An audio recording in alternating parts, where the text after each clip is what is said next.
নতুন সরকারের একটি ঘোষণায় আমার মন খুব খুশি হয়ে গেছে, কিন্তু সেই খুশির মধ্যেও আমার দুঃখটা যেন কোথায় লুকিয়ে আছে। তাই জন্য ভাবলাম আমার সেই দুঃখের কথাগুলো তোমাদের কাছে শেয়ার করি। আমার সাথে কারা কারা একমত অবশ্যই কমেন্টে জানাবে। আর যখন শুনলাম যে নতুন সরকার মহিলাদের জন্য বাস ভাড়া ফ্রি করে দিচ্ছে, আবার দীঘা যাওয়ার যে বাস ভাড়া সেটাও লাগবে না, দীঘাতেও ফ্রি করে দিয়েছে, শুনে আমাদের মতন মানে আমার মতন যারা সবাই আছে তারা খুব খুশি হয়ে গেছে, বিশেষ করে মহিলারা।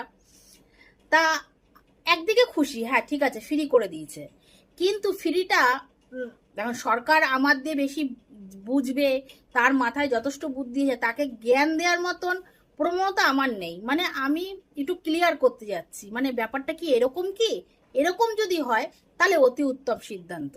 দেখুন, আমাদের যাদের সামর্থ্য আছে, যে 10 টাকা 20 টাকা 30 টাকা বাস ভাড়া দিয়ে যাওয়ার সামর্থ্য যাদের আছে, তাদের জন্য যদি ফ্রি করে দেয় তাহলে জিনিসটা কেমন হলো না, যে তাদের দেওয়ার ক্ষমতা আছে অথচ তারা দিচ্ছে না।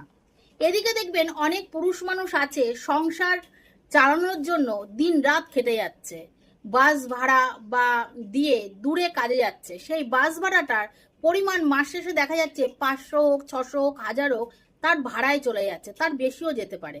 সেই টাকাটা যদি থাকে সেই টাকাটা দিয়ে কিন্তু সে সংসারে অন্যান্য কাজ কিন্তু করতে পারবে, তাতে কিন্তু তার একটা সুরাহ হবে।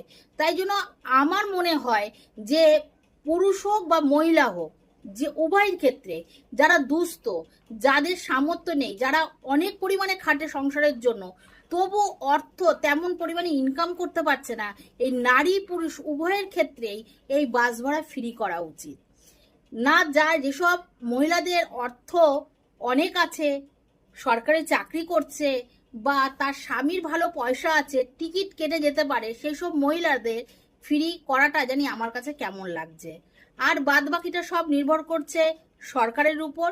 কিন্তু আমার এটাই মনে হলো যে কিছু কিছু পুরুষ কেন বঞ্চিত হবে এই ফ্রি মানে সুবিধার থেকে, তাদেরও পাওয়া উচিত, কারণ তারাও অক্লান্ত পরিশ্রম করছে এই সংসারের জন্য। তা আমার মতামতটা তোমাদের কেমন লাগলো অবশ্যই কমেন্টে বলবে। রাধে রাধে।